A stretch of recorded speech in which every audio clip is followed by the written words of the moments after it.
Hello, I'm Sakiz, and on this channel, we explore fictional technology horror stories that feel disturbingly close to reality. Tonight's story is about something every student carries, a backpack for books, supplies, and belongings. But what happens when that backpack becomes a comprehensive surveillance device, tracking every movement, every friendship, every moment of a child's school day, then using that data to create disciplinary profiles that brand innocent behaviors as problems? This is the story of Dr. Sarah Mitchell, an educational psychologist who discovered that smart backpacks weren't helping students stay organized, they were turning schools into total surveillance systems where children's normal social interactions and movements were monitored, analyzed, and used to flag them as behavioral risks. This story explores the terrifying possibility of childhood becoming a surveilled experience, where every step is tracked and every friendship is data in an algorithmic judgment system. While completely fictional, it raises urgent questions about what school technology is monitoring and who profits when children's innocent behaviors are pathologized as discipline problems. Are you ready to question whether school backpacks are spying on children? Let's begin. Dr. Sarah Mitchell had worked as an educational psychologist for 13 years, consulting with school districts on student well-being, behavioral interventions, and educational support systems. She specialized in identifying when discipline systems were being misapplied and helping schools create healthier approaches to student behavior. In April 2024, she was contacted by a concerned parents group about unusual discipline patterns at several schools. "We have 38 students across multiple schools who've been flagged for behavioral concerns this year," the parent representative explained. But none of their teachers reported problems. The flags came from something called automated behavioral monitoring systems. Dr. Mitchell reviewed the cases.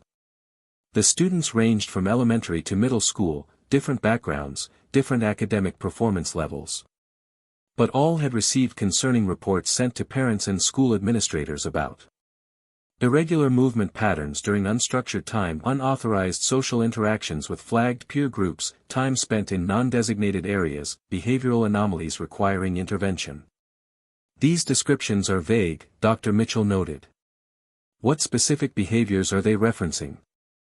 That's the thing, when parents ask for details, administrators say the data comes from the school's technology systems. They can't provide actual observed behavioral incidents. Dr. Mitchell interviewed affected families. The first was Lisa Chen, whose 12-year-old daughter Emma had been flagged. The school sent a report saying Emma showed concerning behavioral patterns, Lisa explained. They said she was spending time with inappropriate peer groups and found in unauthorized locations. But Emma is a good kid. She has friends, eats lunch in the courtyard, goes to the library. Normal middle school behavior. Did they explain what technology flagged these concerns? They mentioned the SmartLearn backpacks the school district provided this year. Part of their educational technology initiative. Dr. Mitchell felt alarm bells. Technology monitoring students was one thing, using it to create behavioral profiles without human oversight was another. She investigated further. By June, she documented 38 cases across 7 schools. All students had been flagged by automated systems, not human observation. All carried smart backpacks provided by their schools. 27 used SmartLearn. 8 used Track Bag. 3 used School Watch. All marketed as helping students stay organized, with location tracking and safety features. Dr. Mitchell worked with Dr. Michael Park, a privacy technology researcher, and parents' rights attorney Jennifer Rodriguez to investigate. They obtained all 3 smart backpack brands through concerned parents and examined what data they collected. The findings were far more invasive than anyone expected from a school supply. These backpacks are comprehensive student surveillance systems, Dr. Park explained, showing the technical analysis. The smart backpacks contained GPS tracking monitoring location continuously during school hours, Bluetooth sensors detecting proximity to other students' backpacks, RFID readers tracking which school area students entered, accelerometers detecting movement patterns and unusual behavior, Wi-Fi scanning identifying which network students connected to, AI algorithms analyzing all data to create behavioral risk profiles. They're tracking everything, Dr. Mitchell said. Not just location, social interactions, movement patterns, even how long students spend in different areas. And generating automated discipline recommendations, Dr. Park showed her the data analysis. Look at this. The backpacks transmitted data to servers owned by EduTrack Analytics, a company marketing, student behavioral intelligence and safety monitoring services. They accessed EduTrack's school administrator portal. What they found was disturbing. Schools received daily, behavioral concern alerts for flagged students. AI identified irregular patterns, like spending lunch in unusual locations. Proximity tracking mapped student social networks and flagged concerning associations. Movement analysis identified students who went to unauthorized areas. Predictive models labeled students as at risk. Based on behavior patterns, automated recommendations suggested disciplinary interventions. This isn't safety monitoring, Jennifer said. This is algorithmic judgment of normal child behavior. Dr. Mitchell reviewed the AI's interpretation criteria. Student spends lunch in courtyard instead of cafeteria equals irregular pattern. Student talks to peers from different grade levels equals unauthorized associations. Student visits library during free period equals non-standard location choice. Student walks through hallways at varied speeds equals anomalous movement. These are normal behaviors, Dr. Mitchell said. Children explore their school, make friends across grades, choose where to spend free time. The system is pathologizing childhood. Dr. Mitchell, Dr. Park, and Jennifer investigated EduTrack Analytics. The company had been founded by Marcus Brennan, a former security software developer who'd pivoted to educational technology. His business model was selling data-driven behavioral monitoring to schools increasingly concerned about safety and discipline. Internal documents obtained through legal discovery revealed everything. EduTrack deliberately marketed to schools facing pressure to improve discipline statistics. They provided AI systems that flagged normal student behaviors as concerning. They knew their behavioral risk assessments had no psychological or educational validity. They tracked which schools used the alerts for disciplinary actions and considered it successful implementation. One internal email stated, "Schools want to show they're addressing behavioral issues proactively. Our system gives them data to justify interventions. Whether the flagged behaviors are actually problems doesn't matter, they feel actionable." Dr. Mitchell traced the scope. EduTrack had sold 4.7 million smart backpacks to school districts across the country. Millions of children were being continuously monitored. She reviewed the 38 documented cases. Students flagged for having friends the AI deemed concerning, based on those students' own behavioral flags. Children disciplined for spending free time in locations the algorithm didn't expect. Social interactions across different grades or groups labeled unauthorized. Normal childhood movement patterns, running in hallways, taking different routes, marked as behavioral anomalies. Emma Chen's case was egregious. She'd been flagged because she ate lunch in the courtyard with friends instead of the cafeteria, irregular location pattern. Her friend group included students from different grades, unauthorized associations. She visited the library during lunch twice a week, non-standard behavior. She sometimes walked quickly between classes, anomalous movement. These were normal, healthy behaviors for a middle schooler.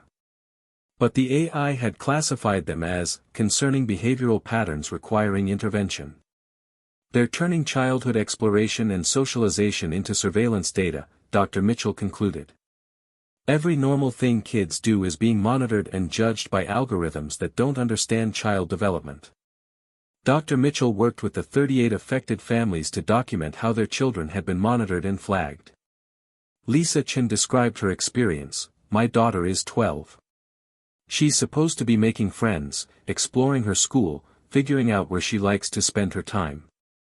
But every movement was tracked, every friendship was analyzed, and algorithms decided her normal behavior was concerning. She's being surveilled like a security risk for being a child. Another parent, David Morrison, shared, "My son was flagged for unauthorized associations because he talks to 8th graders, he's in 7th grade. They're his neighbors. They ride the bus together. But the backpack tracked those interactions and labeled them problematic. He's being punished for having friends." Dr. Park prepared technical documentation showing the backpack's surveillance capabilities and the lack of validity in EduTrack's behavioral assessments. Dr. Mitchell compiled educational psychology research demonstrating that the flagged behaviors were normal child development, that children need freedom to explore and socialize, and that algorithmic surveillance of students was psychologically harmful. They released everything to major media with warnings about all EduTrack-connected smart backpacks. The response was explosive. Smart backpacks surveilling students, 4.7 million children tracked and judged by algorithms. Your child's backpack is spying, how school technology became student surveillance. Parents across the country realized their children were being monitored. My daughter's backpack has been tracking her every movement and friendship at school. They're monitoring where my son spends lunch and calling it a behavioral concern. Normal childhood socialization is being flagged as problematic because an algorithm doesn't understand kids. Child development experts condemned the practice as harmful surveillance that treats children as security threats. The Department of Education launched investigations into student privacy violations under FERPA. Civil liberties organizations filed complaints about surveillance of minors without meaningful parental consent. Class action lawsuits were filed representing 4.7 million students whose school days had been comprehensively monitored. Whistleblowers revealed internal communications showing EduTrack executives knew their behavioral assessments were baseless but marketed them as proactive intervention tools. Anyway, Marcus Brennan, CEO of EduTrack Analytics, and 5 executives were arrested on charges including unauthorized surveillance of minors, fraud, violation of student privacy laws, and conspiracy. The trial became a landmark case in educational technology and children's rights. These defendants turned schools into surveillance systems and children into monitored subjects, the prosecutor stated. They tracked millions of students' every movement, analyzed their friendships, judged their behavior through algorithms with no educational or psychological validity, and sold this surveillance as safety monitoring. They pathologized childhood itself. Expert witnesses testified. Dr. Sarah Mitchell explained that the flagged behaviors were normal child development and that surveillance-based discipline was psychologically harmful. Dr. Park demonstrated the comprehensive tracking capabilities and explained how children had no awareness they were being continuously monitored. Child development experts testified that children need freedom to explore, socialize across different groups, and make independent choices, all of which the surveillance system discouraged. Privacy law experts explained how continuous tracking of minors violated consent requirements and student privacy protections. Students and parents testified. Emma Chen, "I didn't know my backpack was watching me. Every time I went somewhere, every friend I talked to, every choice I made about where to spend my free time, all recorded and judged. I'm 12. I should be able to have lunch with my friends without algorithms deciding it's suspicious." Another student, "They told me I had concerning associations because I talked to kids from different grades. They're my friends. But the backpack tracked how much time we spent together and flagged it as a problem. I feel like I can't be friends with anyone without being watched." A parent, "My child came home anxious, afraid to make new friends, worried about going to the library during lunch because the backpack might flag it as unusual behavior. They've made her afraid of normal childhood activities." The most emotional testimony came from a student who'd been placed in behavioral intervention programs based solely on backpack data. He'd done nothing wrong, but the algorithm had flagged his movement patterns as concerning, and the school had responded with discipline rather than investigation. The defense argued that schools had consented to the monitoring and that it was intended for student safety. But educational experts testified that surveilling children's normal social interactions and movements wasn't safety, it was harmful monitoring that taught children to fear being themselves. Internal documents proved EduTrack had deliberately designed systems to flag normal behaviors because schools wanted actionable data, regardless of whether interventions were appropriate. The jury convicted on all counts. Brennan received 14 years in prison. Other executives received 8 to 12 years. EduTrack was ordered to pay $8.4 billion in damages and destroy all student data. Schools that had used the data for disciplinary actions faced additional lawsuits and were required to expunge related records. The scandal forced comprehensive reform in educational technology and student privacy protections. New federal regulations were enacted. Continuous tracking of student movements and social interactions prohibited. Behavioral assessment systems require psychological validity and human oversight before any disciplinary use. Student surveillance technology requires explicit opt-in parental consent with clear disclosure. Criminal penalties for selling student movement and social interaction data. Right to access and deletion of all student surveillance data. Dr. Mitchell continued her work, now specializing in protecting students from harmful surveillance practices and helping schools develop healthy, evidence-based approaches to student support. But the damage was extensive. Students disciplined based on algorithmic judgments of normal behavior. Children who developed anxiety about socializing or exploring their schools. Lasting harm from being taught that every movement and friendship was monitored. Erosion of trust between students and schools. Emma Chin described the impact. Even after they removed the backpacks, I still feel watched. I'm careful about where I go during lunch, who I talk to, how I move through school. They taught me that being a normal kid was something to hide. That surveillance feeling doesn't just go away. Many students developed self-consciousness about normal behaviors, some became withdrawn to avoid algorithmic flags, others struggled with lasting anxiety about being monitored. 2 years after the scandal, Dr. Sarah Mitchell addressed an educational technology conference about the lessons learned. What EduTrack did, she explained, was take the normal exploration, socialization, and development of childhood and turn it into surveillance data. Children are supposed to make friends across different groups, choose where they want to spend free time, move through their environment with curiosity. These aren't behavioral problems, they're healthy child development. She continued, but they measured those behaviors, analyzed them through algorithms that don't understand children, and classified normal childhood as concerning. Then schools, trusting the technology, responded with discipline instead of recognizing that the system was the problem. The case highlighted dangerous intersections of technology and education. The false authority of algorithmic behavioral assessment, the pathologizing of normal child development, the harm of teaching children they're constantly monitored, the ease of creating surveillance systems disguised as safety tools. Every device that tracks students in schools, Dr. Mitchell told the audience, needs to be evaluated not just for what data it collects, but for how that data might be misused.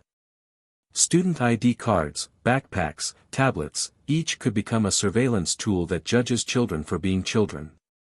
The survivors, the students, faced ongoing challenges.